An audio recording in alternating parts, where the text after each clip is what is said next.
First ever factory outlet, Chandanagar, Mukunda Jewelers, opening soon. No making charges.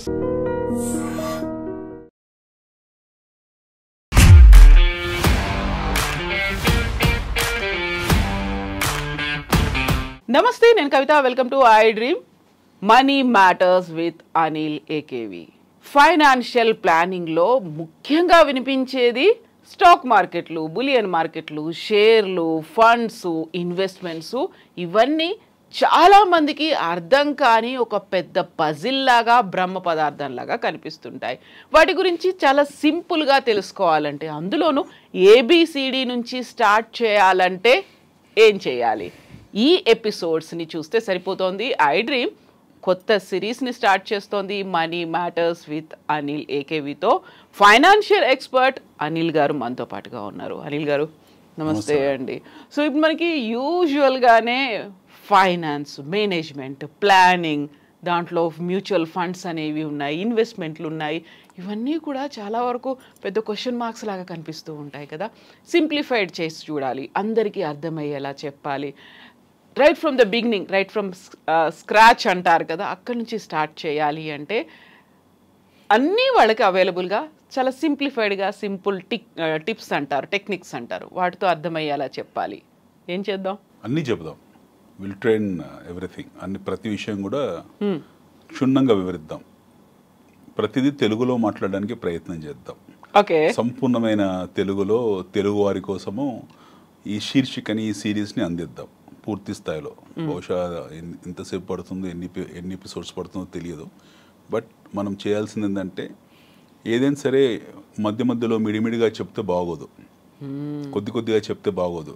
సంపూర్ణంగా, పరిపూర్ణంగా educate చేయాల్సిన అవసరం మనకు కూడా ఉంది. ఒక ఎక్స్పర్ట్ లాగా, ఒక సామాజిక బాధ్యత అనుకోండి, లేకపోతే ఒక భావజాల వ్యాప్తి అనుకోండి. మొత్తానికి ప్రజలకు, చూసే వాళ్ళకు, ప్రేక్షకులకు, శ్రోతలకు, అందరికీ ప్రతి విషయాన్ని క్షుణ్ణంగా మనకున్న విచక్షణ పరిధిలో మన విజ్ఞానాన్ని, మన జ్ఞానాన్ని పంచాల్సిన బాధ్యత మనకుంది. ఆ పని చేద్దాం. స్వచ్ఛమైన తెలుగు భాషలో, మన అమ్మ భాషలో, మన మాతృభాషలో మాట్లాడుకుందాం. సో తెలుగు వారందరం తెలుగే మాట్లాడాలి. తెలుగు వారందరం తెలుగుని సగర్వంగా, గర్వంగా మనం గొప్పగా భావిస్తూ, మన భాషని, మన తల్లిని మనం ఎలా ప్రేమిస్తామో మన మాతృభాషని అదే స్థాయిలో ప్రేమించి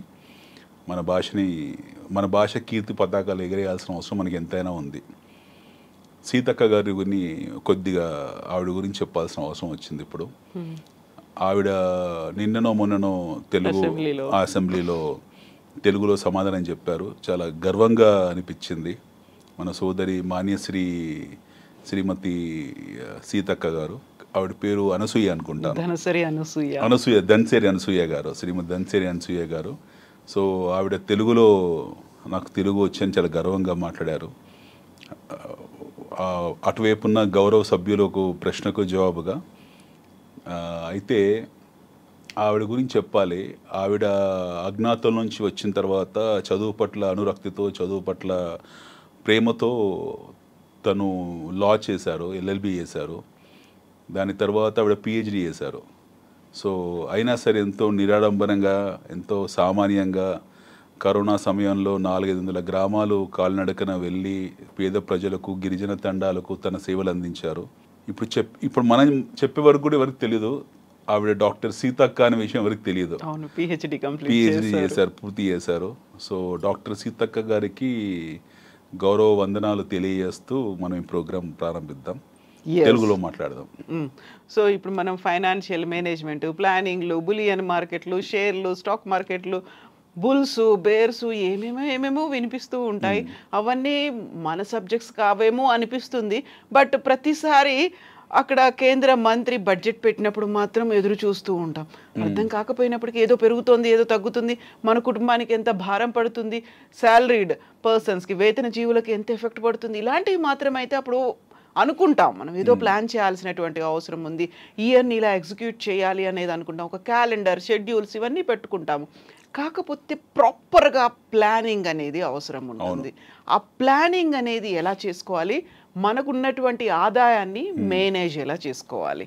అయితే మనము ఇదేం బ్రహ్మ పదార్థం కాదు, లేదా ఇదేమో అంతరిక్ష పదార్థం అస్సలు కాదు. బట్ నేను అదే చెప్పా, బ్రహ్మ పదార్థం అని చాలా మంది అనుకుంటారు, పెద్ద పజిల్ లాగా ఉంటుంది అనేది. ఎందుకంటే మన జీవితంలో మనం పుట్టినప్పటి నుండి చివరి క్షణాల వరకు, అంతిమ క్షణాల వరకు మన జీవితంలో విడదీయరాని సబ్జెక్ట్ ఏదైతే ఉందో అది ఆర్థిక శాస్త్రమే. అవును, మనం అందరూ అనుకుంటాం ఆర్థిక శాస్త్రం ఏదో అంతరిక్ష శాస్త్రం అనుకుంటాము, ఏదో ఇంకేదో వింతైన శాస్త్రం అనుకుంటాం. కానీ మనకు తెలియకో ప్రతిరోజు మనము ఆర్థిక పాఠాల్లోనే ఉంటాము. మన జీవితంలో మనం చూసిన మొదటి ఆర్థిక శాఖ మంత్రి మన ఇంట్లో మన అమ్మగారే. Our mother is our first finance minister. So ఆవిడ అందరూ హోమ్ మినిస్టర్ అంటారు బేసికలీ తల్లిని, కానీ హోమ్ మినిస్టర్ కాదు ఆవిడ, యాక్చువల్లీ ఫైనాన్స్ మినిస్టర్ ఇంట్లో. సో ఎకనామిక్స్ అండ్ అఫైర్స్ అన్నీ కూడా ఆవిడే చూసుకుంటారు, తర్వాత హోమ్ మినిస్టర్ పాత్ర వహిస్తారు. సో ఆవిడ ఫస్ట్ ఫైనాన్స్ మినిస్టర్. ప్రతి విషయంలో ఇంట్లో కావాల్సిన సరుకులు కానివ్వండి, ఇంట్లో కావాల్సిన ఖర్చులు కానివ్వండి, దాదాపుగా మన అమ్మలే చూసుకుంటారు. అమ్మ తర్వాతనే ఇంకెవరైనా చూసేది ఖర్చులు. నాన్న సంపాదించుకొని వస్తారు, బట్ ఖర్చులు మాత్రం అమ్మనే చూసుకుంటుంది. సో పొదుపు గురించి ఆవిడే మాట్లాడుతుంటుంది, పిల్లల సంరక్షణ గురించి ఆవిడే ఎక్కువ చింతిస్తుంది, ఖర్చు ఇంట్లో డబ్బులు దాయడం కానివ్వండి అన్నీ చూడడం. మన జీవితంలో అబ్బాయిలకు మా అందరికీ తెలిసిన మొదటి బ్యాంకు డిపాజిట్ లాకరు పోపుల డబ్బా. నాకు తెలిసినంత వరకు నా జీవితంలో నేను చూసిన ఫస్ట్ సేఫ్ డిపాజిట్ లాకర్ పోపుల డబ్బా. ఇది ఫస్ట్ అదే అనమాట. మా అమ్మ ఇక్కడ కిచెన్లో ఎక్కడ డబ్బులు దాచిపెట్టిందో మా అమ్మకన్నా ఎక్కువ నాకు తెలుసు.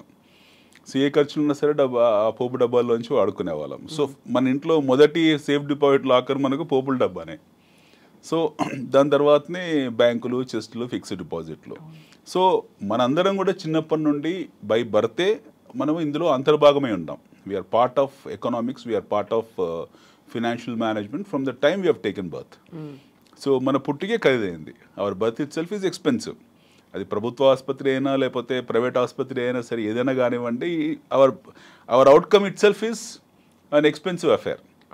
సో అదొక పండుగ వాతావరణం విషయం పక్కన పెడితే ఖర్చుతో కూడుకున్న వాతావరణం. ఎట్ ది సేమ్ టైం మన ఎగ్జిట్ కూడా అవుతుందో, మన ఇక్కడ నుంచి వెళ్ళిపోవడం కూడా, ఈ భూమి నుండి వెళ్ళిపోవడం కూడా అవుతుందో, అది కూడా ఖర్చుతో కూడుకున్న పనే. సో మన రాక ఖర్చుతో కూడుకుంది, పోక ఖర్చుతో కూడుకుంది. ఈ మధ్యలో ఉన్న ప్రహాసనం ఏతుందో, మనం బ్రతకడం ఏతుందో అంతా డబ్బుతోనే ముడిపడి ఉంది. ఎవ్రీ మూమెంట్, ప్రతి క్షణం కూడా డబ్బుతోనే ముడిపడి ఉంది. సో మన పుట్టుక, మన చావు మధ్యలో డబ్బుని మనతో విడదీరాలేమో. We cannot make ourselves dispensable from money. We are indispensable from money. So డబ్బు అనేది మన జీవితంలో అతి ముఖ్యమైన భాగం, అతి ముఖ్యమైన బంధువు, స్నేహితుడు, శత్రువు ఏదైనా కావచ్చు.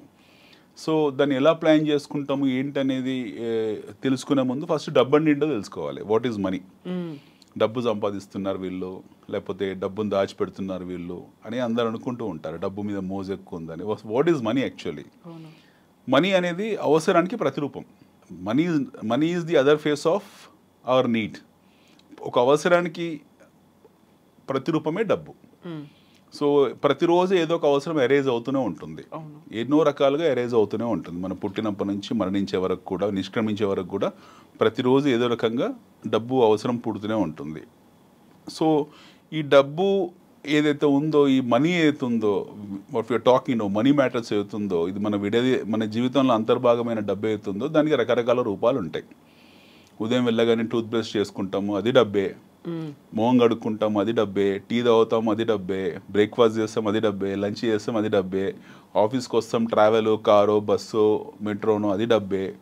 ఇంటికి వెళ్తాం, అది డబ్బే. రాత్రి భోజనం చేస్తాం, అది డబ్బే. టీవీ పెట్టుకొని చూస్తాం, అది డబ్బే. టీవీ దాని ఖర్చులు కడతాం, అది డబ్బే. కరెంటు కడతాం, అది డబ్బే. So everything is money. దీని గురించి ప్రత్యేకంగా చెప్పాల్సిన అవసరం లేదు, చూసేవాళ్ళు కూడా తెలిసి ఇది ఎంత డబ్బుతో ముడిపడి ఉందని.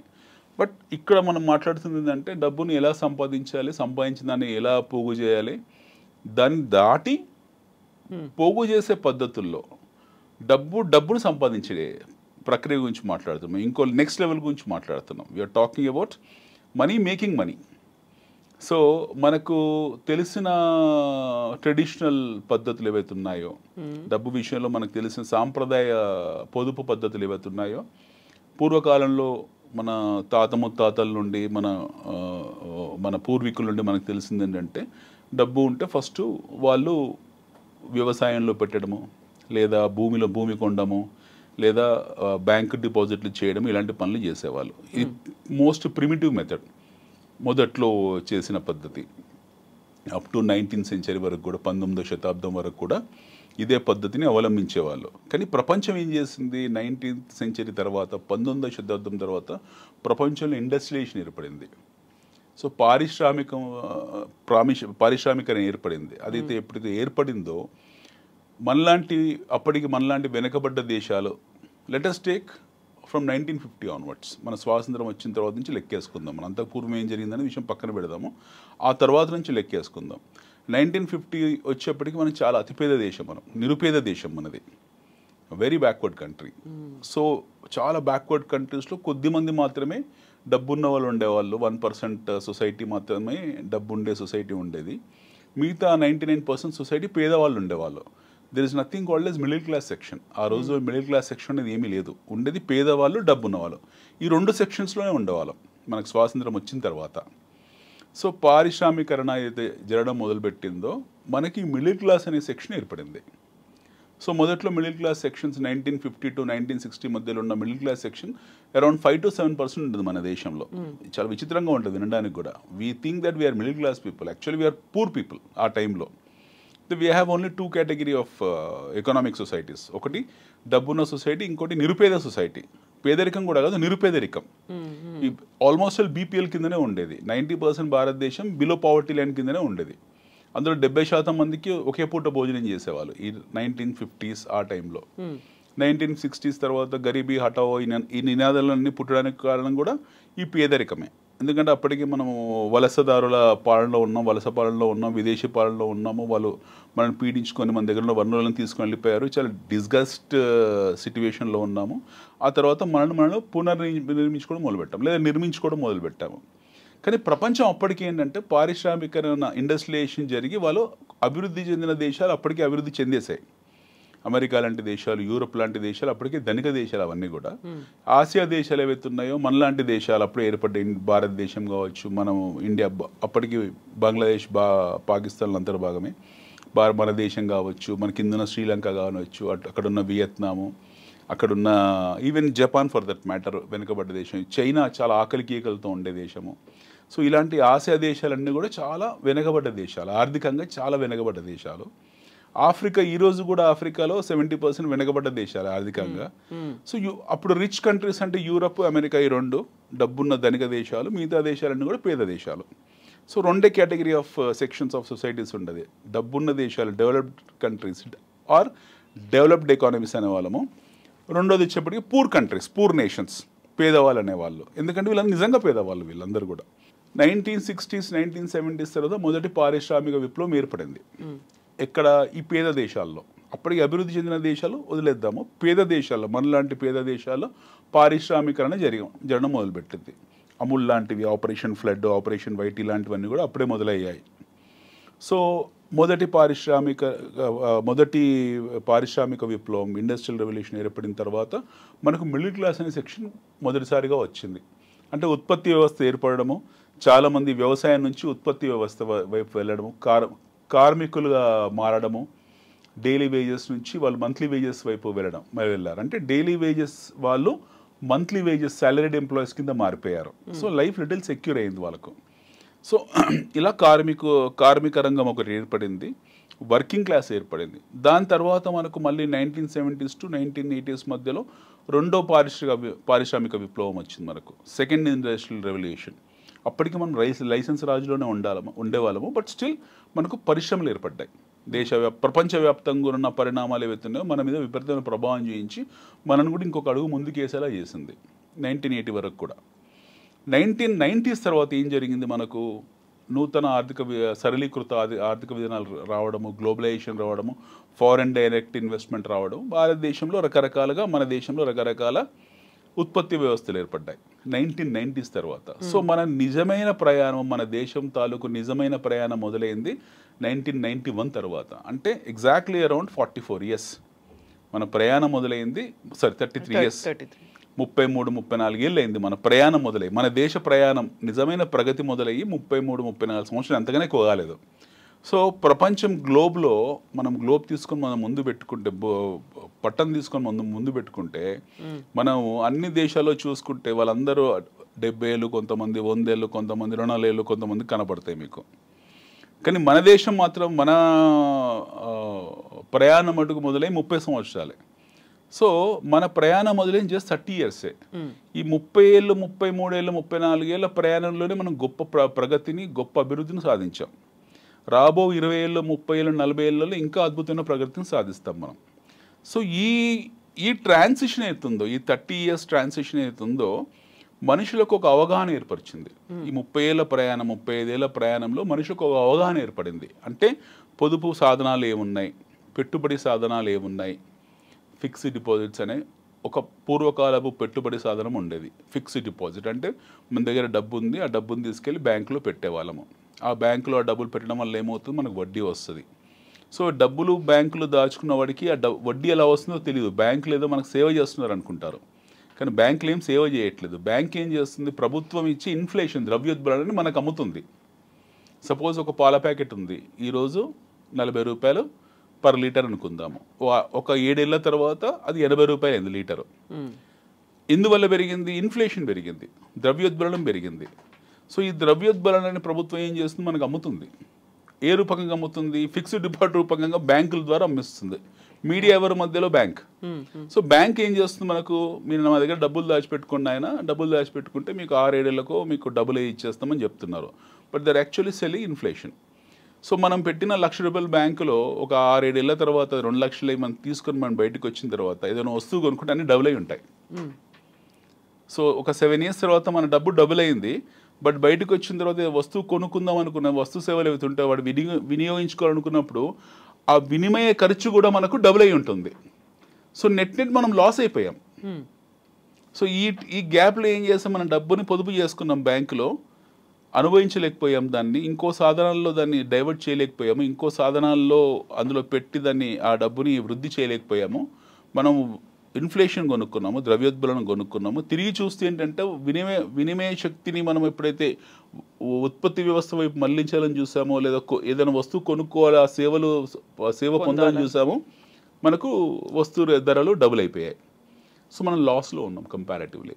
సో ఇది ఫస్ట్ ఆర్థోడాక్స్ సాంప్రదాయబద్ధమైన పెట్టుబడి, ఫిక్స్డ్ డిపాజిట్. ఇన్ఫ్లేషన్ ఉన్న దేశాలు, అదే డీఫ్లేషన్ దేశాలు కొన్ని ఉంటాయి మనకు. డీఫ్లేషన్ దేశాలు అంటే వాళ్ళకు ద్రవ్యోల్బణం ఉండదు. సో మనం తీసుకెళ్ళి బ్యాంకులో డబ్బు పెట్టుకున్నా సరే వాటికి ఉపయోగం లేదు, వాళ్ళు ఏం మనకు వడ్డీలు ఇవ్వరు. ఉదాహరణకు జపాన్ ఉంది. ఫర్ ఎగ్జాంపుల్ 1945లో రెండో ప్రపంచ యుద్ధం సమయంలో పూర్తిగా ధ్వంసం అయిపోయింది. Hiroshima Nagasaki 1945 August 6th 8th రోజు ఆ 2 నగరాలన్నీ పూర్తి స్థాయిలో ధ్వంసం చేశారు. దాదాపుగా సర్వనాశనం అయిపోయిన దేశం అది జపాన్. కాకపోతే వాళ్ళు తర్వాత కాలంలో అద్భుతంగా ప్రగతిని సాధించారు. ఓడల మీద వ్యవసాయం చేశారు, ఇసుక నింపి. స్థలం సరిపోకపోతే వాళ్ళు సముద్రాన్ని కొద్దిగా ముందుకు ఆక్రమించి కబలించారు. ప్రతిరోజు వాళ్ళకు భూకంపాలు వస్తాయి. రెక్టర్ స్కేల్ మీద 7-8 డిగ్రీలు ప్రతిరోజు భూకంపాలు వస్తాయి. వాళ్ళు టెక్నాలజీ కనుక్కున్నారు, అయినా సరే 100 అంతస్తుల బిల్డింగ్ కట్టుకోగలిగారు. సో వాళ్ళ ప్రగతిని సాధించగలిగారు.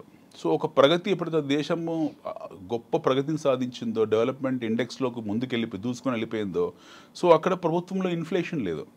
సో మనం తీసుకెళ్ళి బ్యాంకులో డబ్బులు పెట్టినా సరే బ్యాంక్ ఏమంటారు వాళ్ళు, బాబు మీ డబ్బులు మాకు అవసరం లేదు, మేమేం ద్రవ్యోల్బణం అమ్మట్లేదు, మీరు మా దగ్గర డబ్బులు పెట్టారు కాబట్టి. I'm talking about some time back.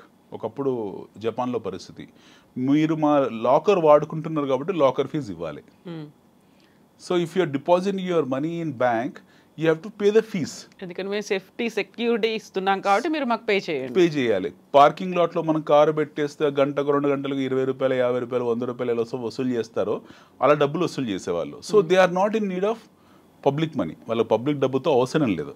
So మనం అభివృద్ధి చెందుతున్నామన్న ముసుగు మీద పేద దేశమైన మనలాంటి వాళ్ళు ఏం చెప్పేవాళ్ళంటే, మీరు మా దగ్గర డిపాజిట్లు పెట్టండి చెప్పి అడ్వర్టైజ్మెంట్లు ఇచ్చుకునే వాళ్ళం. ప్రతి ప్రభుత్వ రంగ బ్యాంక్ అయినా తీసుకుంటే అన్ని అడ్వర్టైజ్మెంట్లు ఇచ్చేవాళ్ళు. మా దగ్గర పెట్టండి 7.5%, 8% ఇలా పెట్టేవాళ్ళు. సో మనం అక్కడికి కూడా వద్దాం. మనం సిఆర్ఆర్ అంటే ఏంటి, ఐఆర్ఆర్ అంటే ఏంటి, ఇవన్నీ మాట్లాడుకుందాం. మనం క్యాష్ యూజర్ రేషియోస్ ఎలా మెయింటైన్ చేస్తారు, కోఆపరేటివ్ బ్యాంక్స్ ఎందుకు బుడగల్లాగా బ్లాస్ట్ అయిపోయాయి, కృషి బ్యాంక్ విషయం కానివ్వండి, లేకపోతే వాసవి కోఆపరేటివ్ బ్యాంక్ కానివ్వండి, ప్రుడెన్షియల్ కోఆపరేటివ్ బ్యాంక్ కానివ్వండి, ఇవన్నీ ఎలా బ్లాస్ట్ అయ్యాయి, కోఆపరేటివ్ బ్యాంకింగ్ సిస్టమ్ ఎందుకు మన దేశంలో ధ్వంసం అయింది, వాళ్ళు చేసిన తప్పులేంటి, ఆ టైంలో ఆర్బీఐ ఎలాంటి నిర్ణయాలు తీసుకోలేకపోయింది, తీసుకున్న నిర్ణయాలు ఎలా వికటించాయి వాటి గురించి మాట్లాడుకుందాం మనం. సో ఇవన్నీ ఈ 35 ఏళ్ల ప్రయాణంలో మనకు పాఠాలు, ఇందులో ఎవరు తప్పు చేశారు ఎవరు తప్పు చేశారు అనే విషయం పక్కన పెడితే అన్ని పాఠాలు మన ప్రయాణంలో మనం నేర్చుకున్న కొన్ని పాఠాలు అనమాట. అనుభవాలు తర్వాత కాలంలో ఉపయోగపడి ప్రభుత్వం తన నిర్ణయాలని బలంగా చేసుకునే ఏర్పాటు చేసుకుంది. సో అందులో తప్పు ఒప్పు ఏమీ లేదు. నిర్ణయాలు మార్చుకునే ప్రక్రియలు అంటే నిర్ణయాన్ని బలంగా చేసుకునే ప్రక్రియలో కొన్ని పొరపాట్లు జరుగుతాయి. పొరపాట్లు జరిగాయి కాబట్టి మనం బలంగా మారాము. ఆ పొరపాట్లు జరగకుండా ఉంటే మనం ఈరోజు ఇంత బలంగా ఉండేవాళ్ళం కాదు. So every accident happen to be an advantage for the trafficker. So ఇప్పుడు మనము ఇక్కడికి వస్తే ఇందాక అనుకున్నట్టు ఈ ద్రవ్యోద్బలం ఏదైతుందో ఈ ద్రవ్యోద్బలం కొనుక్కునే సాధనంగా పెట్టుబడులు ఉండేవి. సో వాటిని ఆకర్షించడానికి బ్యాంకులు ప్రతిరోజు అడ్వర్టైజ్మెంట్ చేసేవాళ్ళు. అక్కడి నుండి 1991, 92, 93 తర్వాత ఈ ఎప్పుడైతే మనకు నూతన ఆర్థిక సరళీకృత విధానాలు వచ్చాయో, గ్లోబలైజేషన్ వచ్చిందో, కొత్త పెట్టుబడులు మొదలయ్యాయి. వాటిని మనం మ్యూచువల్ ఫండ్స్ అనడం మొదలుపెట్టాం. సో జనాలకి మ్యూచువల్ ఫండ్స్ ఏంటో తెలియదు. యాక్చువల్లీ మ్యూచువల్ ఫండ్స్ అంటే ఏంటో తెలియదు. బట్ వాళ్ళు మటుకు మ్యూచువల్ ఫండ్లో రెగ్యులర్గా ప్రతి నెల వాయిదాల పద్ధతిలో కొద్దిగా గొప్ప ఇన్వెస్ట్ చేస్తూ ఉండేవాళ్ళు. వాళ్ళకి తెలియదు ఈ మ్యూచువల్ ఫండ్ కంపెనీస్ అంటే ఏంటి, వీళ్ళు ఈ డబ్బులు తీసుకెళ్ళి ఎక్కడ పెడతారో వాళ్ళకి అవగాహన లేదు. ఈ సాధనం జరిగేది ఆ టైంలో. ఒక యూటీఏ స్కామ్ కూడా జరిగింది, యూనిట్ ట్రస్ట్ ఆఫ్ ఇండియా ఒక స్కామ్ కూడా జరిగింది. అదో పెద్ద బ్లాస్ట్ అనమాట అది. అందులోంచి మళ్ళీ కొన్ని పాఠాలు నేర్చుకున్నారు మన వాళ్ళు.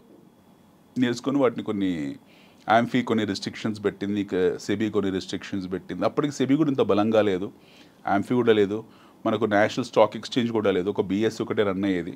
ఇవన్నీ జరిగాయి. ఇదొకటి. సో ప్రజలకు అవగాహన పెంచడానికి, ప్రజలకు ఆర్థిక విషయాల పట్ల అవగాహన పెరగడానికి ప్రతిసారి ఒక సాధనము బయటకు వచ్చింది. ఆ సాధనం పేరు యాక్సిడెంట్, ఎకనామిక్ యాక్సిడెంట్. పాఠాలు నేర్చుకోవడానికి ప్రతిసారి ఒక యాక్సిడెంట్ జరిగినప్పుడల్లా ప్రజలు దాని గురించి చర్చించడం మొదలు పెట్టారు. ఒక అందుకు ఇది మంచిదే, ఇది ఈ మరక మంచిది అంటాం కదా, అలాగా మంచిదే. 1992, 93 తర్వాత మనకు మన దేశంలో చాలా స్కామ్స్ జరిగాయి. 92లో మనకు హర్షద్ మెహతా స్కామ్ జరిగింది, దాని తర్వాత కేతన్ పారెక్ స్కామ్ జరిగింది. ఆ టైంలోనే ప్రజలు స్టాక్ మార్కెట్ గురించి చర్చించడం మొదలుపెట్టారు. అంతకుముందు పెద్ద చర్చలు లేవు. అంతకుముందుకు స్టాక్ మార్కెట్స్ అనేవి మన దేశంలో ఉన్నాయి, షేర్ మార్కెట్స్ ఉన్నాయట భారతదేశంలో. షేర్ మార్కెట్లో డబ్బులు పెట్టి పోగొట్టుకుంటారట, షేర్ మార్కెట్లు అంటే గుర్ర పందాలట, హవాలా మార్కెట్, ఇవన్నీ తెలియదు. సో 91, 92 ఆ టైంలో ఎప్పుడైతే ఈ హర్షద్ మెహతా స్కామ్ జరిగిందో, బుల్ మార్కెట్ స్కామ్ జరిగిందో, అప్పుడు చాలా మందికి ఉత్సుకత పెరిగింది. అసలు ఈ మార్కెట్ ఏంటో తెలుసుకుందామని తెలుసుకోవడం మొదలుపెట్టారు. ఈ తెలుసుకునే ప్రక్రియలో అవగాహన పెంచుకున్న వాళ్ళు ఇన్వెస్టర్స్గా మారారు. నెగిటివ్గా అవగాహన ఏర్పరచుకున్న వాళ్ళు వాటికి శాశ్వతంగా దూరం అయిపోయారు. ఇది ఒక యాక్సిడెంట్, ఒక విజిల్ బ్లోవర్ అయింది. దాని తర్వాత యూటీఏ స్కామ్ జరిగింది. యూటీఐలో బేసికలీ మ్యూచువల్ ఫండ్స్ అని చెప్పి, లేకపోతే యూటీఐ 64, 84 ఏదో స్కీమ్ పెట్టారు వాళ్ళు. అది చాలా ఘోరంగా వికటించింది. అది ఆ దెబ్బకు ప్రభుత్వాలే తలడిల్లిపోయాయి. ఆ టైంలో ఇలాంటి ఇన్స్ట్రుమెంట్స్ని అప్రూవ్ చేయొద్దని ప్రభుత్వం కొన్ని నిర్ణయాలు తీసుకుంది. దాని తర్వాత cooperative banking system. So cooperative banking system మనకు అదే టైంలో అంతకుముందు కూడా ఉండేది. బ్రిటిష్ కాలంలో, బ్రిటిష్ రాజు కూడా కోఆపరేటివ్ బ్యాంకింగ్ సిస్టమ్ ఉండేది, హుండీ సిస్టమ్ ఉండేది, మనకు డైలీ హవాలా పాన్ బ్రోకింగ్ సిస్టమ్ ఉండేది, ఇవన్నీ ఉండేవి. కాకపోతే ఆర్గనైజ్డ్ బ్యాంకింగ్లోకి NBFC, non banking financial companies అన్నీ కూడా బ్యాంకింగ్ అప్రూవల్స్ తీసుకొని వాళ్ళు కోఆపరేటివ్ బ్యాంక్స్ లాగా ఏర్పడ్డారు. 94, 95 ఆ టైంలో చాలామంది విచ్చలవిడిగా ఇచ్చింది ప్రభుత్వం ఆ టైంలో అందరికీ. ఎవరు బ్యాంకు పెట్టుకున్నా సరే పెట్టేసుకొని చెప్పారు. కాకపోతే వడ్డీ రేట్లు ఏవైతే ఉన్నాయో వాటికి ఒక నిర్దిష్టమైన రేట్స్ అంటూ ఏమీ లేవు. సో మీరు ఒక బ్యాంకు పెట్టారు, కవిత గారు మీరు ఒక బ్యాంకు పెట్టారు, కవిత కోఆపరేటివ్ బ్యాంక్, అనిల్ నేను ఒకటి పెట్టాను, అనిల్ కోఆపరేటివ్ బ్యాంక్. అట్లా హైదరాబాద్లో 100 బ్యాంకులు ఉండేవి. ఎవడి బ్యాంక్ ఆడికి ఉండేది. ఏ కులం వాళ్ళ బ్యాంకులు పెట్టేసుకున్నారు, ఏ వర్గం వాళ్ళ బ్యాంకులు పెట్టేసుకున్నారు. అట్లా మీకు చాలా చార్మినార్ బ్యాంక్ వచ్చింది, ప్రుడెన్షియల్ కోఆపరేటివ్ బ్యాంక్ వచ్చింది, రకరకాల బ్యాంక్స్ వచ్చాయి. కృషి బ్యాంక్ పుణ్యం అని చెప్పి కృషి బ్యాంక్ చాలా కృషి చేసింది ఈ విషయంలో. వాళ్ళ కృషిని మనము హర్షించాలి. ఎందుకంటే వాళ్ళ ద్వారానే మిగతా బ్యాంక్స్ అన్ని వాళ్ళు స్ఫూర్తి పొంది కొత్త బ్యాంకులు వచ్చి అది ఎప్పుడైతే పేలిపోయిందో జనాలకు అప్పుడు అర్థమైంది, ప్రభుత్వానికి అర్థమైంది ఈ సిస్టంలో మనం రాంగ్ సిస్టంలో ఉన్నామని చెప్పి.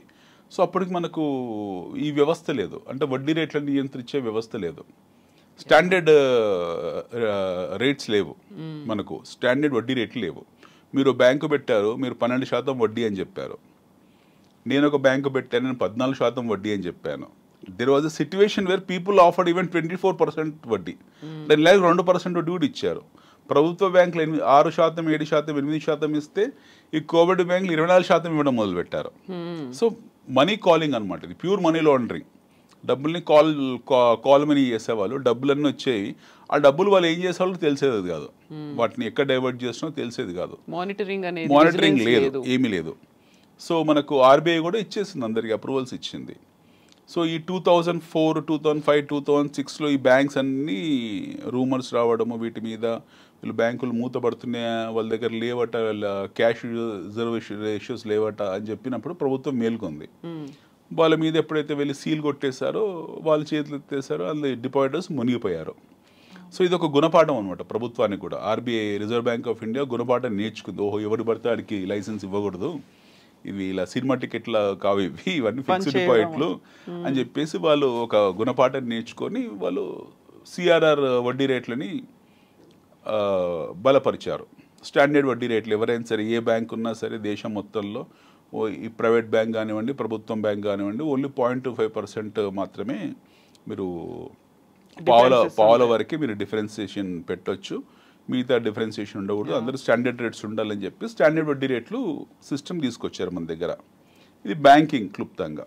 దీని గురించి మళ్ళీ నెక్స్ట్ ఎపిసోడ్ ఇంకా డీప్గా డిస్కస్ చేద్దాం. బ్యాంకింగ్ వ్యవస్థ ఎలా మనది బలంగా కావడం కోసం ఎంత బలహీన పడిందో చర్చిద్దాం. ఒక బలహీనమైన బ్యాంకింగ్ వ్యవస్థ మనది తర్వాత కాలంలో ఎందుకు బలంగా మారింది. ఈ రోజు ప్రపంచంలోనే అత్యద్భుతంగా రాణిస్తున్న బ్యాంకింగ్ వ్యవస్థ భారతదేశం. అమెరికాలో సబ్ప్రైమ్ క్రైసిస్ వచ్చినప్పుడు 2008లో వచ్చేసి అక్కడ బ్యాంకులన్నీ బుడగల్లాగా పేలిపోయినప్పుడు మన బ్యాంకింగ్ వ్యవస్థని, మన ఆర్థిక శాఖను కాపాడింది, మన బ్యాంకింగ్ వ్యవస్థని మన దేశాన్ని కాపాడింది 2008, 2009, 2010లో. సో 2003, 4, 5, 6లో ఎంతో బలహీనమైన మన బ్యాంకింగ్ వ్యవస్థ ఈ 3 ఏళ్లలో తను కట్టుదిట్టం చేసుకొని దేశాన్ని కాపాడింది. థ్యాంక్స్ టు మన ministry of finance, thanks to our RBI governors. ఆ టైంలో రెడ్డి గారు కానివ్వండి, దువ్వూరి సుబ్బారావు కానివ్వండి, వీళ్ళు మన తెలుగు వాళ్ళే. వీళ్ళు మన వ్యవస్థను కాపాడారు, మన భారతదేశాన్ని కాపాడారు, మన ఆర్థిక వ్యవస్థను కాపాడారు. లేకపోతే మనం బ్యాంక్రప్ట్ అయ్యి ఉండేవాళ్ళం. As a nation would become bankrupt. అది అప్పటికి అమెరికా ఈరోజు ఇంత దారుణమైన స్థితికి దిగజారిపోవడం కారణము, ట్రంప్ గారు ఇలాంటి నిర్ణయాలు తీసుకోవడం కారణము 2008 నాటి దుష్ప్రభావము, దుష్పరిణామాలు. అది మళ్ళీ తర్వాత చర్చిద్దాం. సబ్ప్రైమ్ క్రైసిస్ అంటే ఏంటనేది రాబో ఎపిసోడ్స్లో చర్చిద్దాం.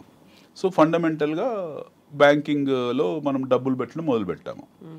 దాని తర్వాత ఇందాక అనుకున్న మ్యూచువల్ ఫండ్స్. ఈ మ్యూచువల్ ఫండ్స్లో జనాలు ఎప్పుడైతే దీని పట్ల అవగాహన పెంచుకోవడానికి కారకులైన అతి ముఖ్యమైన వ్యక్తి హర్షద్ మెహతా. సో దలాల్ స్ట్రీట్లో జరిగిన గొప్ప కుంభకోణం ఏమవుతుందో 1992 స్కాము, అది ప్రజలకు విజిల్ బ్లో చేసింది. దీని గురించి చర్చించండి, దీని గురించి ఆలోచించండి అని చెప్పి ప్రజలకు ఒక అవగాహన ఏర్పరిచింది.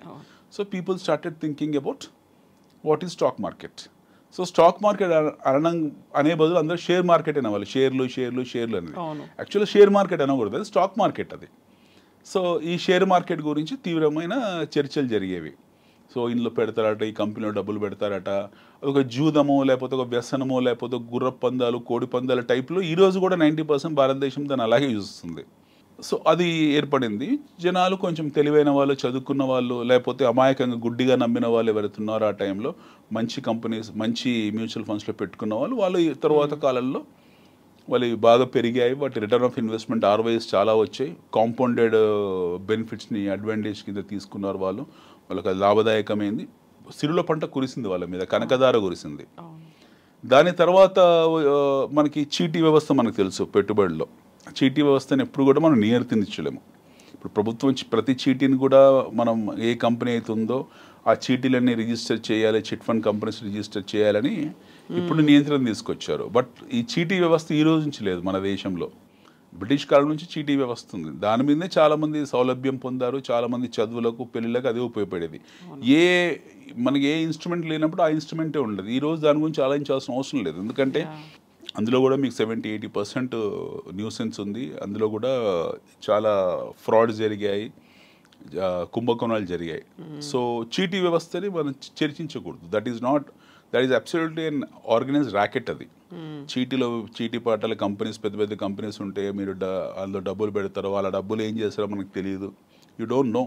సో వాటికి లైసెన్స్లు ఉంటాయా, లైసెన్స్లు ఉండవా, ఇంటి పక్కన ఆంటీలు చీటీలు పెడతారు, అమ్మమ్మలు చీటీలు పెడతారు, అంకులు పెడతారు, మన కమ్యూనిటీలో పెట్టారు అనేది ఉంటుంది, ఉంటాయి అవి. సో అది పేలిపోతుంది. ఎందుకంటే this is not regulated business కాదు. కొన్ని లైసెన్స్లు ఇచ్చారు, చేసినా సరే still it is not a regulated business and that is not worth to be discussed. అది చర్చకు అర్హత పొందే సబ్జెక్ట్ కాదు. మన ఈ గౌరవప్రదమైన చర్చలో మనం మాట్లాడుతున్న చర్చలో ఈ తరంలో భవిష్యత్ తరాల గురించి మాట్లాడుతున్న చర్చలో అలాంటి అగౌరవమైన చీటీ వ్యవస్థ గురించి మాట్లాడడం లేదా అలాంటి తప్పుడు వ్యవస్థ గురించి మాట్లాడడము మనకు గౌరవప్రదం కాదు. కాబట్టి చీటీలను తీసి పక్కన పెట్టేద్దాం. So that has to be discarded from our discussion. మన చర్చలోంచి దాన్ని తొలగించేద్దాం. సో మనం మాట్లాడుకున్నది ఫిక్స్డ్ డిపాజిట్, ప్రభుత్వము అమ్ముతున్న ద్రవ్యోల్బణం, వేరే అక్కడ సేఫ్టీ ఉంది, కాకపోతే మనం ద్రవ్యోల్బణం కొనుక్కుంటున్నాం. సో మీ క్యాపిటల్ సేఫ్టీ ఉంది, బట్ క్యాపిటల్ డిప్రిషియేట్ వస్తుంది, తరుగుతూ వస్తుంది బయటికి వచ్చినప్పుడు. ఫిక్స్డ్ డిపాజిట్ మాట్లాడాము. తర్వాత మ్యూచువల్ ఫండ్స్ ఎలా ఏర్పడిందో, ఇంకా మ్యూచువల్ ఫండ్స్ పూర్తిగా మాట్లాడలేదు. నెక్స్ట్ మనకు వచ్చేప్పటికీ దాని తర్వాత ఉన్న ఈ చీటీలు అర్హత లేని చర్చ కాబట్టి అది పక్కన పెట్టేసాము. ఇక్కడ మాట్లాడుకోవాల్సింది గోల్డ్. ఎస్, ఇన్వెస్ట్మెంట్లు అనబోతున్నాను నేను. ఇన్వెస్ట్మెంట్లు అనగానే గోల్డ్ ఇన్వెస్ట్మెంట్లు ఒక దశలో దేశాన్ని కాపాడింది కూడా గోల్డ్ నిల్వలే. మన దగ్గర ఉన్నటువంటి గోల్డ్ రిసోర్సెస్ మన ఆర్థికంగా సంక్షోభం నుంచి ఎలా బయటపడేశాయి, కామన్ మ్యాన్ ఎలా గోల్డ్ మీద ఇన్వెస్ట్ చేయొచ్చు, ఎందుకు చేయాలి? బంగారము ఎప్పుడైనా సరే మీ పోర్ట్ఫోలియోలో ఉండాలి. Gold has to be part of your portfolio. బంగారం అనేది ఖచ్చితంగా మీ పోర్ట్ఫోలియోలో ఉండాల్సిన ఇన్స్ట్రుమెంట్ అది. ఓకే, బంగారాన్ని వస్తువు అని చూడకూడదు. బంగారం అనేది ఒక ఇన్వెస్ట్మెంట్ మోడల్లో కిందనే వస్తుంది అది. సో మీరు కేటగిరీస్ చేసినప్పుడు మీ అసెట్ని మీ అసెట్ అలొకేషన్స్ని కేటగిరీస్ చేసినప్పుడు అంటే మనం అది కూడా చర్చిద్దాము. కొద్దిగా సేఫ్టీ ఉండే కొద్ది పర్సంటేజ్ ఎఫ్డీలో పెట్టుకోవచ్చు, కొద్ది పర్సంటేజ్ మ్యూచువల్ ఫండ్, కొద్ది పర్సంటేజ్ స్టాక్ మార్కెట్, కొద్ది పర్సంటేజ్ బంగారం, కొద్ది పర్సంటేజ్ రియల్ ఎస్టేట్ ప్రాపర్టీస్ అనేవి సేఫెస్ట్ హెవెన్స్ ఇవన్నీ కూడా. ఈ కాలంలో రాబో కాలంలో వచ్చే 20 ఏళ్ళు 30 ఏళ్ళ తర్వాత ఎలా ఉంటుందో మనకు కూడా వాటి ఎలా ఉంటుందో తెలియదు కాబట్టి, బట్ యాజ్ ఆఫ్ నో ఇవి సేఫెస్ట్ హెవెన్స్ అనమాట. ఎస్, బంగారం కూడా వచ్చేప్పటికి ఏంటంటే బంగారం అనేది మీరు గత 100 సంవత్సరాల దాని ట్రాక్ రికార్డ్ తీసుకున్నా సరే, బంగారం దాని ఏ నిష్పత్తిలో తీసుకున్నా, ఎలాంటి రేషియోస్లో తీసుకున్నా అది ఎప్పటికైనా సరే విలువైన సంపదనే. ఎందుకు అని అంటే బంగారానికి 2 కారణాలు ఉన్నాయి. ఒకటి, ప్రతి దేశం కూడా బంగారం నిల్వలు పెట్టుకుంటుంది. ఎందుకు బంగారం నిల్వలు పెట్టుకుంటారంటే, ఎందుకు దేశాన్ని బంగారం నిల్వలతో చూస్తారు అని అంటే, సపోజ్ అనుకుందాం ప్రపంచ దేశాలన్నీ యుద్ధాలు వచ్చాయి, లేదా కరోనా లాంటి ఒక అనివార్య పరిస్థితి దుష్పరిణామం ఏర్పడింది. అన్ని దేశాలు బ్యాంక్రప్ట్ అయిపోయాయి, కరెన్సీలు చెల్లని పరిస్థితి వచ్చాయి, ఏ బార్టర్ సిస్టమ్ పనిచేయట్లేదు, ఆహార నిల్వలు లేవు, దేశాలన్నీ కూడా దివాలా తీశాయి. ఆ టైంలో కామన్ డినామినేటర్ ఎక్స్చేంజ్ కింద మనం చూడాల్సింది విలువైన వస్తువు ఏది ఉందంటే బంగారం మాత్రమే. సో ఆ టైంలో బంగారం మాత్రమే ఒక విలువైన వస్తువుగా ఉంటుంది. సో బంగారానికి ఒక ట్రెడిషనల్ వాల్యూ అనుకుంటాం, కానీ ఈ వాల్యూ ఉంది, చాలా ఎకనామిక్ వాల్యూ. బంగారం అనేది ఎకనామిక్ వాల్యూ, తర్వాత ట్రెడిషనల్ వాల్యూ. సో మనకు ఏంటంటే మన తాత ముత్తాతల నుంచి లేదా మన పూర్వీకుల నుండి కొన్ని వందల వేల సంవత్సరాల నుంచి సగటు భారతీయుడికి బంగారం పట్ల మోజుని, కనకము మీద మోజు మనకు ఉంది ఎప్పటి నుంచి. మన పురాణాల్లోంచి, ఇతిహాసాల్లోంచి అసలు బంగారం లేని భారతీయుడు లేడు. మహాభారత కాలం నుంచి బంగారం యొక్క ప్రాముఖ్యత మనకు మన ఇతిహాసాలు, పురాణాలు తెలుసో తెలియకో మనకు ఒక పొదుపుని ఇన్కల్కేట్ చేశారు. వీ షుడ్ బి వెరీ మనం చాలా థ్యాంక్ఫుల్ అనమాట. మనం చాలా కృతజ్ఞతగా ఉండాలి. మన పురాణాలకి, ఇతిహాసాలు మనకు ఎన్నో నేర్పించాయి. పొదుపు విషయాల్లో మనకు తెలుసో తెలియకో వాళ్ళు మన మైండ్లో పెట్టేశారు అవన్నీ కూడా. సో బంగారం తాలూకు విలువలు మనకి ఎప్పటి నుంచో తెలుసు. సో మీరు మొత్తం మన రామాయణం తీసుకున్న, మన మహాభారతం తీసుకున్న, పుష్పక విమానం తీసుకున్న, ఏది తీసుకున్నా చూడండి, ప్రతి కూడా బంగారం గురించి చర్చ ఉంటుంది. ప్రతి విషయం కూడా బంగారం గురించి, నగలు, ఏమంటారు బట్టి మనులు, మాణిక్యాలు, వీటి గురించే కదా నవరత్నాలు. అతిథి మర్యాదలైనా లేకపోతే రాయబారులకైనా సంతోషం ఎక్కువైపోతే ఇచ్చేది గిఫ్ట్లు కూడా బంగారం. సో మీరు ఇతిహాసాలు ఏవి తీసుకున్నా చూడండి, మీరు గ్రీక్ ఇతిహాసాలు తీసుకున్నా, రోమన్ ఇతిహాసాలు తీసుకున్నా, లేకపోతే అరబ్ ఇతిహాసాలు తీసుకున్నా, భారతీయ మన ఇతిహాసాలు తీసుకున్న బంగారం ప్రస్తావన మన దగ్గరే ఉంటుంది. మిగతా దగ్గర ప్రస్తావన ఉన్నా సరే దోపిడీ ఇలాంటి ప్రస్తావనలు ఉంటాయి తప్పిస్తే, ఈ వజ్రాల వైడూర్యాల గురించి వేటలో ఇవే ఉంటాయి తప్పిస్తే, బంగారం తాలూకు ప్రాముఖ్యత, దానికి ఉన్న దైవత్వము, బంగారాన్ని దేవుడితో సమానంగా పూజించడము, బంగారము మనకు అక్షయ తృతీయ లాంటివి ఇలాంటివి మనకు మాత్రమే, ఇంకెవరికి లేవు.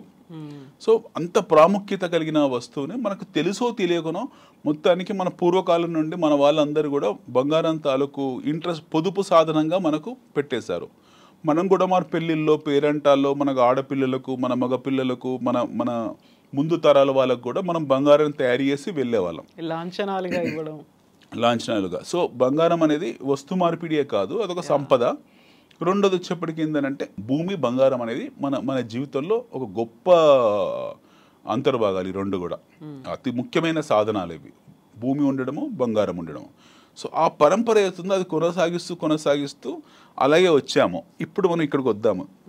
మీరన్న ఆర్థిక సంక్షోభంలో ఆ టైంలో మనకి ఏం చేశారు, ఆ టైంలో మన బంగారాన్ని తీసుకెళ్ళి లండన్ బ్యాంక్లోనూ తాకట్టు పెట్టారు కొద్ది కాలం పాటు. ఆ టైంలో బంగారమే ఆదుకుంది. సో ఇక్కడ మనం చర్చించాల్సిన విషయం ఏంటంటే, ప్రపంచవ్యాప్తంగా అన్ని దేశాల దగ్గర ఎంత బంగారం ఉందో, నిల్వలు ఎంత ఉన్నాయో రికార్డ్ ఉంది. There is a proper record of gold reserves. అమెరికాలో గోల్డ్ ఎంత ఉంది, చైనాలో గోల్డ్ ఎంత ఉంది, సౌదీలో గోల్డ్ ఎంత ఉంది, దుబాయ్లో గోల్డ్ ఎంత ఉంది, ప్రాపర్ రికార్డ్స్ ఉంది. ఎందుకంటే వీళ్ళు రికార్డు లాస్ట్ 100-200 ఇయర్స్ రికార్డ్స్ ఇవన్నీ కూడా. 100-150 సంవత్సరాల క్రితం నాటి రికార్డ్స్. వీళ్ళు ఈ బంగారాన్ని పోగేసుకోవడం మొదలుపెట్టింది ఈ 100-150 సంవత్సరాల నుండి. కానీ భారతదేశంలో, మన దేశంలో, మన స్వదేశంలో బంగారం నిల్వలు వచ్చేసి ఈ రోజు నుంచి కాదు, కొన్ని వేల సంవత్సరాల నుంచి ఉన్నాయి. ఎంతోమంది దురాక్రమణ పరులు వచ్చేసి కొల్లగొట్టుకుని వెళ్ళారు. ఇక్కడ మనము చివరిసారి కూడా చర్చించుకున్నాము. సోమనాథ్ ఆలయం కూడా బంగారం కోసం వాడు వచ్చి గజని వచ్చి కొల్లగొట్టుకొని వెళ్ళాడు, గోరి వచ్చి కొల్లగొట్టుకొని వెళ్ళాడు. ఇట్లా మన దగ్గర నుంచి ఎంతోమంది బంగారాన్ని కొల్లగొట్టుకుని వెళ్ళినా సరే మన దగ్గర ఉన్న బంగారం విలువ ఎంతో మనకు తెలియదు. ఒక ఆలయంలోనే మనకు తిరువనంతపురంలోని ఆలయంలోనే, స్వామివారి ఆలయంలోనే కొన్ని వేల టన్నుల బంగారము, వజ్రాలు, వైడూర్యాలు, మాణిక్యాలు ఉన్నాయట. అలాంటి ప్రతి ఆలయంలో కొన్ని లక్షల కోట్ల రూపాయల విలువైన బంగారం ఉంది. ఎట్ ది సేమ్ టైం అదే కాకుండా మనము డొమెస్టికల్లీ ప్రతి కుటుంబం దగ్గర ఎంత ఉందో లెక్కలేదు.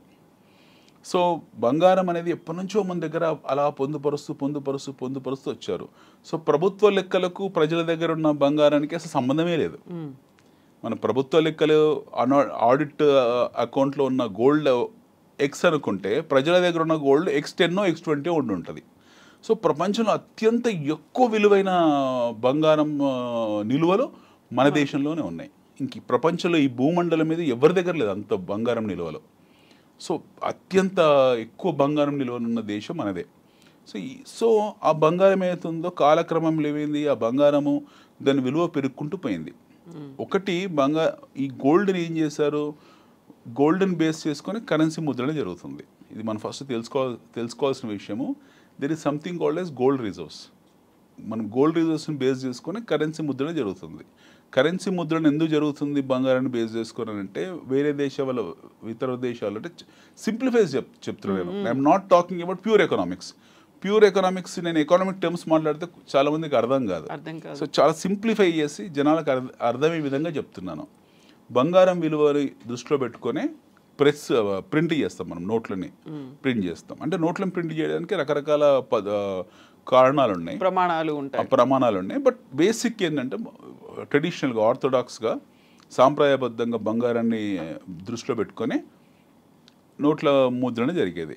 ఎందుకంటే ఒక దేశంతో మనం వ్యాపారం చేసాం, వాడు అంటే అయ్యా మీ దేశంలో నోట్లు ఇచ్చావు బాగానే ఉంది, రేపు పొద్దున్న నోటు చెల్లని పరిస్థితిలో నాకేమి ఇస్తావు, నువ్వు 1,00,000 రూపాయలు నోట్లు ఇచ్చావు, 1,00,000 రూపాయలు రేపు చెల్లలేవు, నువ్వు దివాలా తీసావు, అప్పుడు ఏంటి పరిస్థితి అంటే, అయ్యా నా దగ్గర 1,00,000 రూపాయలు విలువైన బంగారం ఉంది చూసుకో అని చెప్పి ఈ 1,00,000 రూపాయలు విలువైన బంగారాన్ని నా దగ్గర ఒక మార్టిగేజ్లో చూపించి 1,00,000 రూపాయల నోట్లను ముద్రించేవాడిని.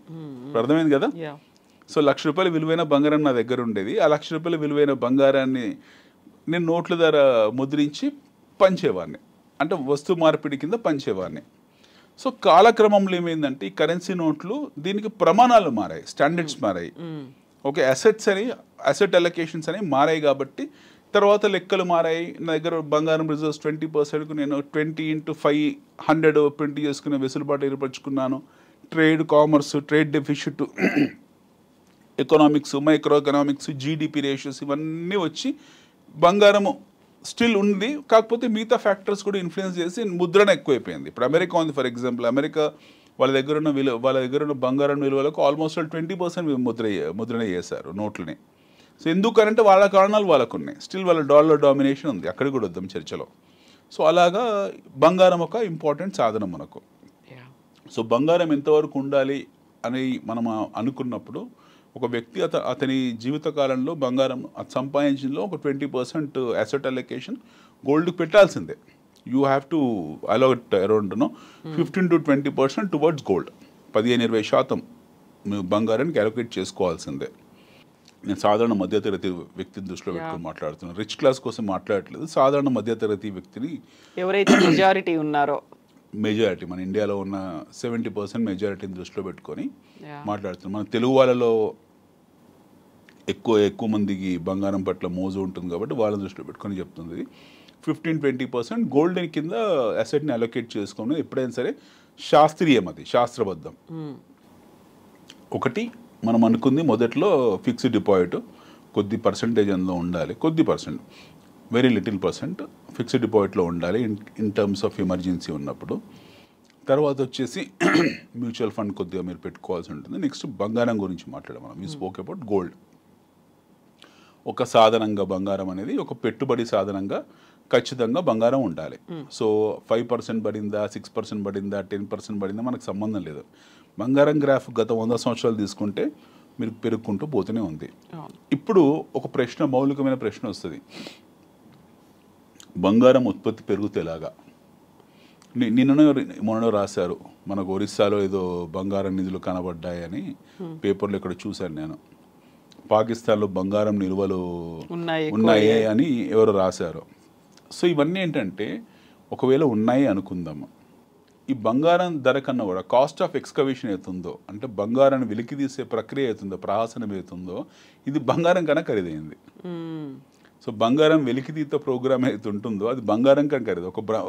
ఈరోజు అనుకుందాం ఒక గ్రామ్ బంగారం 8,000 ఎంతో ఉంది. సో ఒక గ్రాము బంగారం వాడు వెలికి తీయాలి, శుద్ధి చేసి మార్కెట్లో తీసుకోవాలంటే 10,000 అవుతుంది. అప్పుడు దాన్ని ఆ ఫామ్లోకి తీసుకురావాలంటే మనకు ఆ రేట్ అవుతుంది. సో అందువల్ల ఏంటి, ఒకవేళ మన దగ్గర బంగారం ఉన్నా సరే, ఈరోజు బంగారము మన దగ్గర నిలువలు ఉన్నా సరే, ఖనిజాలు ఉన్నా సరే భూగర్భంలో, వాటికి ఆ వెలికితీత ప్రోగ్రాము, ఆ వెలికితీత కార్యక్రమం నిజమైన బంగారం కన్నా కూడా ఖరీదైంది. సో ఇప్పుడున్న కాలంలో బంగారాన్ని తక్కువ చౌక ధరకు వెలికి తీసేంత టెక్నాలజీ మనకు లేదు. భవిష్యత్తులో ఉంటుందో మన నమ్మకం లేదు. సో భూగర్భంలో ఎక్కడో ఉంటుంది, అది భూ పొరల్లో ఎక్కడో ఉంటుంది. దాని తాలూకు ఎక్విప్మెంట్స్ కానివ్వండి, దానికి తాలూకు ఇన్స్ట్రుమెంట్స్ కానివ్వండి లేవు ప్రస్తుతానికి. సో ఒకవేళ మన దగ్గర ఒరిస్సాలో బంగారం దొరికినా, లేకపోతే పాకిస్తాన్లో బంగారం దొరికినా అవన్నీ ఉత్తవే. బంగారం ఏదైతుందో ఈ రోజు ఉన్న నిలువలే ఈరోజు భూమి మీద మనకు అవైలబిలిటీ ఉన్నంత వరకు కూడా మనిషి వెళ్ళి తవ్వగలిగినంత బంగారాన్ని ఈరోజు తవ్వేశారు. మనకు 2 గొప్ప గనులు ఉండేవి. ఒకటి కోలార్ గోల్డ్ మైన్స్ ఉండేవి మన కర్ణాటకలో, తర్వాత హట్టి గోల్డ్ మైన్స్ ఉంది ఇక్కడ కర్ణాటకలో. 2 కర్ణాటకలోనే. అవి 2 హట్టి గోల్డ్ మైన్స్ మనకి యాక్చువల్లీ గోల్కొండ మైన్స్ కిందే వచ్చేది ఒకప్పుడు మన నిజాం రాజులు పరిపాలించినప్పుడు. ఈ మన దక్కన్ పీఠభూమిలోనే వచ్చేది హట్టి గోల్డ్ మైన్స్. మన చాలా దగ్గర, దూరం కూడా కాదు, very near to us. 2 Kolar. ఈ 2 తవ్వేశారు. ఇంకా అందులో ఏమీ లేదు బయటికి తీయడానికి. ఇప్పుడు కేజీఎఫ్ మూవీలో చూపించారు, అది కొద్ది అంతా అవన్నీ వస్తేవే మూవీస్. బట్ బ్రిటిష్ వాళ్ళు కోలార్ గోల్డ్ మైన్స్ మొత్తం తవ్వేశారు. ఇప్పుడు అక్కడ ఏం లేదు, అక్కడ nothing, there is nothing, zero అనమాట. హట్టి గోల్డ్ మైన్స్ అవుతుందో అది కూడా మొత్తం తవ్వేశారు, అక్కడ కూడా ఏమీ లేదు. సో మన దగ్గర మన దేశంలో ఉన్న నిలువల్లో ఆల్మోస్ట్ 99% తవ్వకం జరిగింది, వెలికితీత జరిగింది, అది వాడకంలోకి వచ్చేసింది. సిమిలర్లీ మీకు ఆఫ్రికాలో ఉన్న గోల్డ్ మైన్స్ ఏవైతున్నాయో అవి కూడా తవ్వేశారు. ఇప్పుడు ఈ రోజు కాదు, దాదాపు 100 సంవత్సరాల క్రితమే వీటిని తవ్వారు. ఇప్పుడున్న నిల్వలు ప్రపంచవ్యాప్తంగా అక్కడక్కడ వెనిజులాలో కొద్దిగా అంటున్నారు, కొద్దిగా అర్జెంటీనాలో, కొద్దిగా బ్రెజిల్లో అంటున్నారు, ఇంకా కొద్దిగా ఆఫ్రికాలో మిగిలి ఉంది అంటున్నారు. కొన్ని దేశాల్లో అక్కడక్కడ బంగారం నిధులు, బంగారము ఉన్నాయి అంటున్నారు తప్పిస్తే అవన్నీ గుప్త నిధులే. ఆ వెలికితీత అనేవి మనం వెళ్ళి గుప్త నిధుల కోసం తవ్వకాలు చేసినట్టే తప్పిస్తే అది వర్చువల్గా ఇన్ రియాలిటీ వచ్చేది ఏమీ లేదు అందులో. సో ఈ ప్రయత్నాలు జరిగాయి, ఫెయిల్ అయిపోయారు. అన్ని దేశాలు కూడా, ఆస్ట్రేలియాలో చాలా ప్రయత్నాలు జరిగాయి బంగారం వెలికితీత కోసం. గోల్డ్ హంటింగ్ ఆస్ట్రేలియా బాగా చేశారు, కొలరాడోలో గోల్డ్ హంటింగ్ బాగా చేశారు. మనకి ఇక్కడ అమెరికాలో మూవీస్ వచ్చాయి, మీకు మెకనస్ గోల్డ్ లాంటి మూవీస్ వచ్చాయి గోల్డ్ హంటింగ్ మీద. గోల్డ్ హంట్, గోల్డ్ కోస్ట్ ఇలాంటి చాలా మూవీస్ ఉంటాయి మీకు. వాటి మీద జరిగినన్ని కౌబాయ్ మూవీస్, వెస్ట్ మూవీస్ ఇంకెక్కడ, క్లాసిక్ వెస్ట్ మూవీస్ ఇంకెక్కడ లేవు. సో గోల్డ్ అనేది ఆల్మోస్ట్ ఆల్ ఎక్స్టింటెడ్, అంతరించిపోయింది. మనిషికి కనుచూపు మేరల్లో మన దగ్గర ఉన్న పరికరాల పరిధిలో లేని బంగారం ఏతుందో అది ఉపయోగానికి రాదు. వాటిని ఉపయోగాలకు తేవాలనుకునే ప్రయత్నం కూడా అది పిచ్చి ప్రయత్నం, వెర్రి ప్రయత్నమే అవుతుంది. ఎందుకనంటే ఈరోజు 8 గ్రాముల బంగారం భూమిలోంచి వెలికి తీయాలనుకుంటే అది 20,000 రూపాయలు అవుద్ది. సో ఈ ప్రయత్నాలు అక్కడక్కడ రష్యాలో అక్కడ జరుగుతున్నాయి తప్పిస్తే ఉపయోగం లేదు. So as of no gold which is there which will remain as it is intact. సో బంగారము ఒక సాధారణంగా మనం ఇంతకాలం ఇప్పుడు మాట్లాడుతుంది గోల్డ్ రిజర్వ్స్ కింద మాట్లాడాము. అంటే ప్రభుత్వం తన దగ్గర గోల్డ్ రిజర్వ్స్ కింద పెట్టుకుంటుంది, జనాలు ఆర్నమెంట్ కింద పెట్టుకుంటారు. దాని తర్వాత ఏమైపోయింది, కాలక్రమంలో గోల్డ్ ఈటీఎఫ్ కింద మారింది, ఎలక్ట్రానిక్ ఎక్స్చేంజ్ ట్రేడెడ్ ఫండ్ కింద మారిపోయింది అది. సో అది కూడా చర్చిద్దాం ఈటీఎఫ్ అంటే ఏంటనేది. ఇది ఒక సాధనం. రెండోది ఇండస్ట్రియలైజేషన్ యూస్ కింద వాడడం మొదలుపెట్టారు బంగారాన్ని. బంగారం ఎందుకు సడన్గా ఖరీదైపోయింది లాస్ట్ 10-15 ఇయర్స్లో అన్నదానికి అతి ముఖ్యమైన మౌలికమైన జవాబు ఏంటంటే అది ఇండస్ట్రియల్ యూస్ కింద మారింది. బంగారం ఇంతకాలం ఏంటి, వస్తు ఉత్పత్తి వ్యవస్థలో బంగారం లేదు. ఉత్పత్తి వ్యవస్థలో బంగారం ఇప్పుడు ఒక సాధనం కాదు, కేవలం వాడుకలో ఉండే వస్తువు మాత్రమే. అంటే ఆర్నమెంట్ కింద ఉండే వస్తువు మాత్రమే, లేదా సేఫ్టీలో ఉండే వస్తువు మాత్రమే. బట్ తర్వాత కాలంలో ఏం జరిగిందనంటే అదొక ఇండస్ట్రియల్ వస్తువు కింద మారింది. ఖరీదైన ఫోన్లలో కానివ్వండి, గ్యాడ్జెట్స్లో కానివ్వండి, లేదా సర్జికల్ ఎక్విప్మెంట్స్లో కానివ్వండి, ఎస్పెషల్లీ మీకు స్పేస్ టెక్నాలజీలో కానివ్వండి. స్పేస్ టెక్నాలజీలో బంగారం చాలా అవసరం. మీకు నాసాలో కానివ్వండి, స్పేస్ ఎక్స్లో కానివ్వండి, ఇప్పుడు మన Tesla, Elon Musk company space ఎక్స్లో వాళ్ళు ఎక్కువ బంగారం వాడతారు. సో భవిష్యత్తులో మీకు స్పేస్ టెక్నాలజీ ఎంతెంత అభివృద్ధి చెందుతుంటుందో మీకు గోల్డ్ కూడా అంతంత రేట్లు పెరుగుకుంటూ పోతాయి. ఇది బాగా గుర్తుపెట్టుకోవాల్సిన పాయింట్. మీకు స్పేస్ టెక్నాలజీ, అంతరిక్ష ప్రయాణము, అంతరిక్ష వాహనాలు, అంతరిక్ష శోధన ఎంత ఎక్కువ జరుగుతుంటుందో గోల్డ్ అంత ఎక్కువగా మీకు దాని అవసరం పడుతూ ఉంటుంది. సో గోల్డ్, బంగారం ఏతుందో మీకు దీర్ఘకాలికంగా గొప్ప పెట్టుబడి సాధనం అది. ఇప్పుడు బంగారం కూడా అయిపోయింది. నెక్స్ట్ వచ్చేసి what is next is direct stocks. Next is direct stocks. Next stocks అని అంటే ఏంటి, స్టాక్ మార్కెట్ అంటే ఏంటి, స్టాక్ మార్కెట్లో పెట్టుబడి అంటే ఏంటి, స్టాక్ మార్కెట్ క్యాసినోనా, జూదమా, లేకపోతే స్టాక్ మార్కెట్ అనేది ఒక పెట్టుబడి సాధనమా అనేది మనం చర్చిద్దాం వచ్చే ఎపిసోడ్లో. అండ్ రియల్ ఎస్టేట్ గురించి కూడా మాట్లాడుకుందాం. దాని తర్వాత రియల్ ఎస్టేట్ గురించి మాట్లాడుకుందాం. సో మనం మనీకి రిలేటెడ్గా ఉన్నటువంటి అన్ని అంశాలు, ఇష్యూస్ మీద కూడా మనం మాట్లాడుకోబోతున్నాం. గుడ్స్, బ్యాడ్స్ అందులో ఏమున్నాయి, పాజిటివ్ ఏంటి, నెగటివ్ ఏంటి, అండ్ మనీ అంటే అసలు ఏంటి, వీటన్నిటి గురించి కూడా తప్పకుండా from A to Z. Yes. Thank you so much Anil గారు. we will continue this series, and మనం అనుకున్నట్టుగా పెద్ద బ్రహ్మ పదార్థం కాదు, పెద్ద క్వశ్చన్ మార్క్ కాదు, కావాల్సినటువంటి simple tips and techniques. Yes, ma'am. Yes అండి. థ్యాంక్ యూ సో మచ్ అండి. Thank you.